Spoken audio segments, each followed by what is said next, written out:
ಸಾಹಿತ್ಯ ಕ್ಷೇತ್ರದ ಸಾಧಕರಾಗಿರುವ ಶ್ರೀ ಅಬ್ದುಲ್ ಹಮೀದ್ ಪಕ್ಕಲಡ್ಕ ಬಿಜಾರ್ ಅವರನ್ನ ಸನ್ಮಾನದ ಪೀಠಕ್ಕೆ ಅತ್ಯಂತ ಪ್ರೀತಿ ಗೌರವದಿಂದ ಬರಮಾಡಿಕೊಳ್ತಾ ಇದ್ದೇವೆ. ಶ್ರೀ ಅಬ್ದುಲ್ ಹಮೀದ್ ಪಕ್ಕಲಡ್ಕ. ಅಬ್ದುಲ್ ಹಮೀದ್ ಅವರು ಅರಣ್ಯ ಇಲಾಖೆಯಲ್ಲಿ ಅಧೀಕ್ಷಕರಾಗಿ 3 ದಶಕಗಳ ಕಾಲ ಕಾರ್ಯನಿರ್ವಹಿಸಿದವರು. ಜನಮಾನಸದಲ್ಲಿ ಶ್ರೀಯುತರು ಗುರುತಿಸಿಕೊಂಡದ್ದು ತನ್ನ ಸದಭಿರುಚಿಯ ಸಾಹಿತ್ಯದ ಕಾರ್ಯಗಳಿಗಾಗಿ.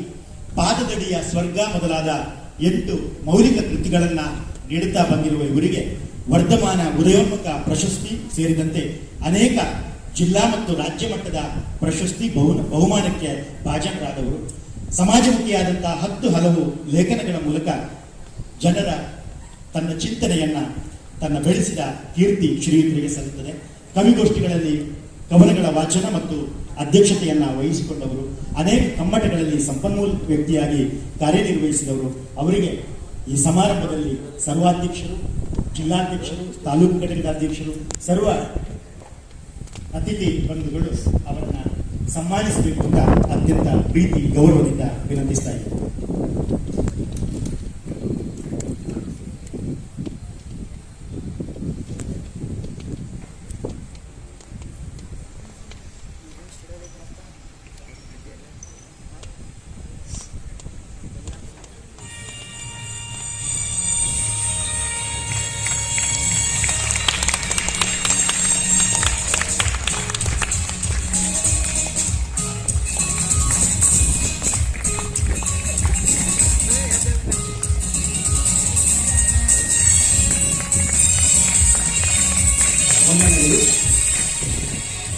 ಇದೀಗ ಇನ್ನೊಬ್ಬರು